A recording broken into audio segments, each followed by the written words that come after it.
চন্দননগরে জল ভরা এখনো পাওয়া যাচ্ছে। বিকল্প জ্বালানির ব্যবস্থা করে ঐতিহ্যের জল ভরা ক্রেতার হাতে তুলে দিতে চাইছে সূর্য মোদক। 1818 সালে চন্দননগরে জল ভরা তৈরি করেছিলেন সূর্য মোদক। জামাই ঠকানো মিষ্টি নামে পরিচিত ছিল এই তালশাঁস আকৃতির সন্দেশ। উপরে কড়া পাকের সন্দেশ, ভিতরে রস ভরা, খেতে সুস্বাদু থেকেও অন্য মিষ্টির থেকে বেশি দিন। সেই মিষ্টি 200 বর্ষ পেরিয়েছে, এখন সমান চাহিদা। আমেরিকা ইসরায়েলের সাথে ইরানের যুদ্ধের কারণে জ্বালানির গ্যাসে টান পড়ছে, তার প্রভাবে এসে পড়ছে সরাসরি হেসেলে। হোটেল রেস্তোরাঁর পাশাপাশি মিষ্টির দোকানগুলোতে তাদের প্রতিদিনের মিষ্টি উৎপাদন ব্যাহত হচ্ছে। অনেক নামী মিষ্টির প্রতিষ্ঠানে ঝাঁপ বন্ধ করে দিতেও বাধ্য হচ্ছে। চন্দননগরের ঐতিহ্যবাহী জলভরা সন্দেশ তৈরি করে সূর্য মোদকের বংশধর শৈবাল মোদক, তিনি এই বিষয়ে কি জানিয়েছেন শোনা।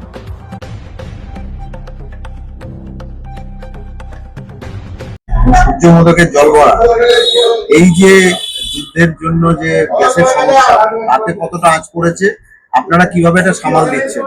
দেখুন, আঁচ যেমন সবাইকার পড়েছে, আমাদেরও এই গ্যাসের ক্রাইসিস হয়েছে। গ্যাস দিয়ে কাজ করানো হয়।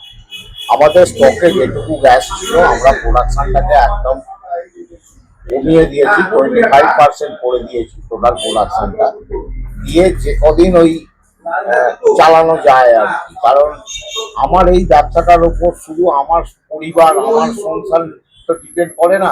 আমার ধরুন 40 জন স্টাফ আছে, প্লাস ধরুন আমাদের যে মহাজন যারা আছে, ছানা দেয়, দুধ দেয়, তাদেরও একটা ডিপেন্ড, তারা অন্য কোথাও ছানা দুধ দেয় না। এবার আমার দোকান যদি বন্ধ হয়, তাদেরও বন্ধ হবে, ন্যাচারালি সেই এফেক্টটা তাদেরও পড়বে।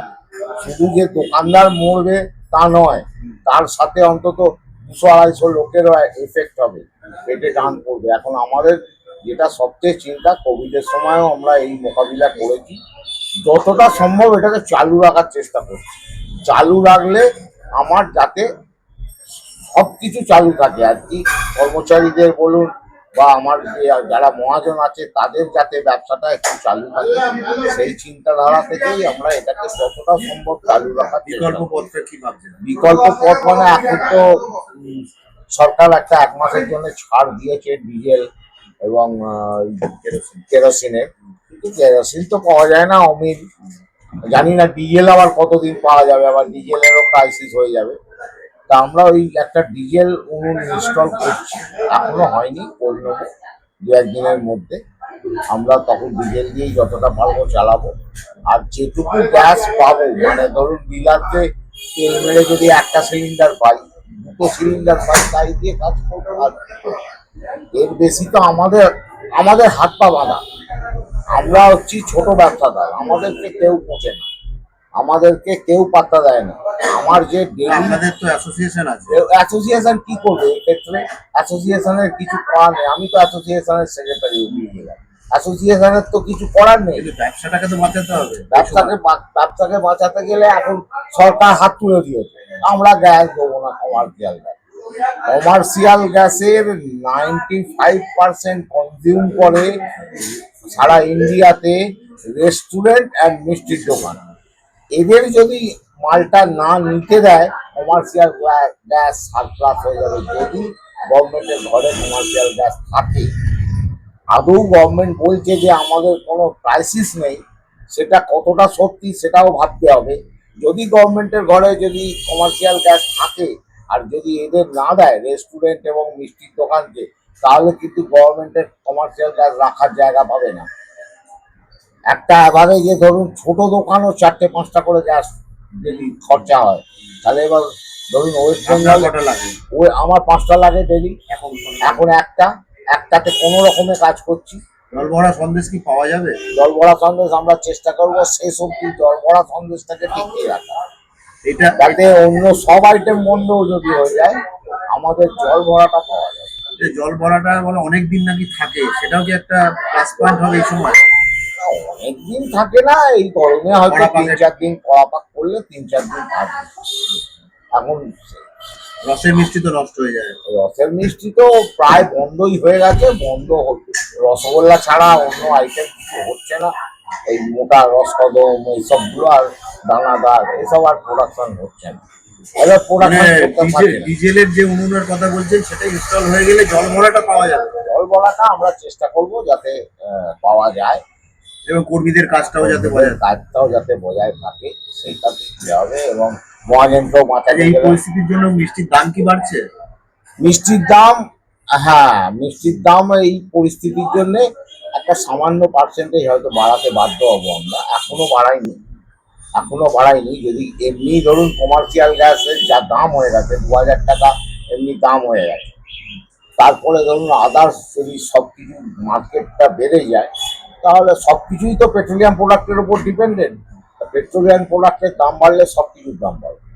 কাজেই সেক্ষেত্রে আমাদের হয়তো 10% বা এরকম একটা ইনক্রিজ করতে হবে। কত বছরের জল ভরা যখন তৈরি হয়েছিল? জল ভরা তৈরি হয়েছে 1818 সালে। 1800 তারপর থেকে নিরবিচ্ছিন্নভাবে চলছে। তারপর থেকে নিরবিচ্ছিন্নভাবে চলছে। এখন মাঝে মাঝে সাময়িক এইসব, মানে এটা প্রথম কে বানিয়েছিল? সূর্যকুমার মতো। আপনার কে? আমার বাবার ঠাকুর দাদা। আমি হচ্ছি ফোর্থ জেনারেশন। নামটা? আমার নাম শৈবাল মতো। সব থেকে শর্টেজ না হয়, আমরা আমাদের মতো সব রকম চেষ্টা করতে পারি, সেই সব জায়গায় ব্যবস্থা করা হচ্ছে। মিষ্টির দোকান যেটা দোকানে ওরা ওরকম নানা সমস্যায় যেখানে ওদের প্রত্যেক দিন মিষ্টি তৈরি করতে হয়, রসগোল্লা এই জাতীয় মিষ্টি ওদের তৈরি করতে হয়, সেখানে ওদের একটু স্ট্রাগল তো করতে হবে। তার মধ্যেই তারা চেষ্টা করে যতটা মানুষকে অ্যাটেন্ড করা যায়। বলছেন যে ওনারা চেষ্টা করবেন যাতে অন্য মিষ্টি বন্ধ থাকলেও জল ভরাটা চালু থাকে, কি বলবেন? জল ভরা তো চন্দননগরের একটা সেই ঐতিহাসিক ব্যাপার। চন্দননগর মানেই সবাই জানে জল ভরা, সেই হিসাবে তো জল ভরার একটা আলাদা ব্যাপার আছে। এটা চালু থাকুক, এটা আপনারা চাইছেন? অবশ্যই জল ভরা মানে চন্দননগর। কি নাম? আমার নাম সুমন পাল। আমরা রসের খাবারটাকে অনেকটা আমরা কমিয়ে দিয়ে আমাদের যে সন্দেশের দোকান, সন্দেশই তো মেন আমাদের দোকানেতে বিক্রি, সেই জন্যে আমরা রসের খাবারটাকে কমিয়ে দিয়ে এখন সন্দেশের ওপর আমরা এখন করব। যতদিন আমাদের গ্যাস স্টক থাকবে ততদিন আমরা দোকানটাকে খুলে রেখে আমরা চেষ্টা করব খদ্দেরকে মালটা দিতে। জল ভরার ক্ষেত্রে কি সমস্যা হচ্ছে? কোনো কিছু সমস্যা এখনো অবধি হয়নি। গ্যাসের যেটুকু স্টক আছে আমার, সেটুকু স্টকে আমরা আর কিছু 1 সপ্তাহ মতো আমরা চালাতে পারবো। 1 সপ্তাহ 10 দিন আমাদের চলবে। তারপরে যদি গ্যাস আমরা সাপ্লাই যদি আমাদের বন্ধ করে দেয়, তখন আমাদের একটুখানি অসুবিধায় আমরা পড়ব। একটা জল ভরা আমাদের তৈরি হয় 7 দিন 10 দিন থাকে, উইদাউট ফ্রিজেতে কোনো অসুবিধা হয় না। আপনার নামটা একটু? আমার নাম শরদিন্দ্র মোদক, শৈলেন্দ্র কুমার মোদকের আমি ছেলে।